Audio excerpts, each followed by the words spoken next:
Hello students, welcome back to the channel. Today I am going to teach you the very first poem of your English Junction book, which is Song of the Brook, written by Alfred Lord Tennyson.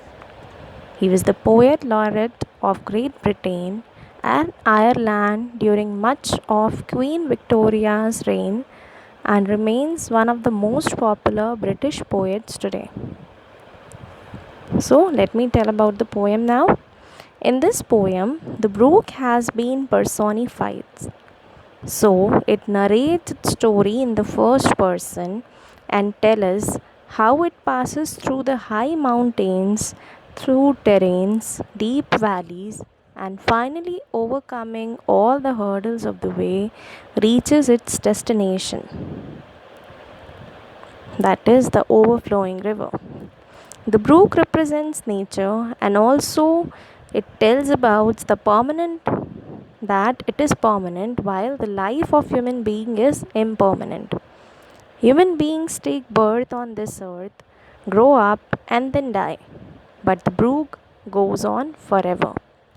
It faces all of its obstacles boldly and keeps on moving forward with a strong determination to reach its goal.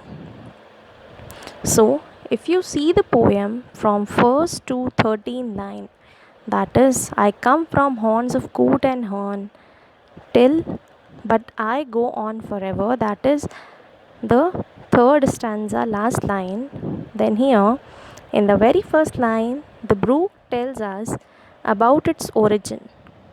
It comes out of the places that are frequently visited by the birds like coot and heron. It may be a widely spread lake surrounded by high mountains. Then it quickly moves forward with a strong determination and great enthusiasm. When it moves through the fern plants, its water shines brightly with the sun rays falling on it. After that, it falls down from a height, creating a lot of noise to enter a valley. It passes by 30 hills, 20 small villages, a little town, and 50 bridges. During its journey, the brook moves quickly and slips between the ridges. Finally, it passes by Philip's farm.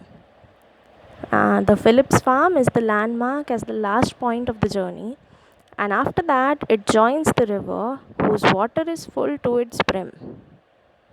The brook again says that it produces a chattering sound while moving forward. It also says that it flows forever and its life is permanent because it represents nature. The human beings come on this earth for a short time. Their life is not permanent. So let's come to the next lines, that is from line 13 to 24. The line is this one, I chatter over stony ways, from here till line 24. That is on the next side. But I go on forever, the very first stanza on this side. So in this it tells that the brook describes its journey through the ways that are full of hurdles like big and small stones. While passing through, the water of the brook strikes against the stones and creates sharp notes. The sound varies according to the speed of the water current. Sometimes a low sound is produced, and some other times it seems to be a murmur. The poet calls it a chatter and tries to stress upon the idea that one natural object communicates with other objects of nature. The brook moves further in a curved manner, sometimes striking against the land at its banks. It passes by both fertile as well as unfertile land. Sometimes very beautiful fairyland type places near the sea come its way, where the trees like willow and plants like mallow grow. The willow tree, the mallow plants, the brook again says that it produces a chattering sound while moving forward. It also says that it flows forever and its life is permanent because it represents nature. The human beings come on this earth for a short time, their life is not permanent. Then the next lines and the last lines from line 25, that is, I went about and in and out. From there till last of the poem, that is, for men may come and men may go, but I go on forever. Here in these lines, the brook continues telling about its journey. It moves making curves in and out through the valley. It passes the place where several beautiful flowers float on its surface. Sometimes freshwater fish and graylings are found in its water. While moving forward, big foam gather on its surface. Sometimes golden gravel come in its way. The gravel is the fish.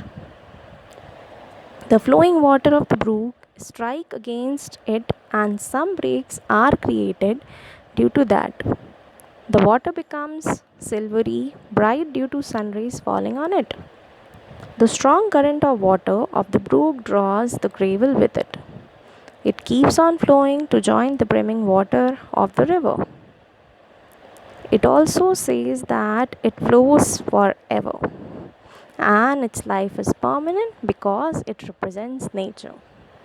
The human beings come on this earth for a short time, their life is not permanent. Thank you.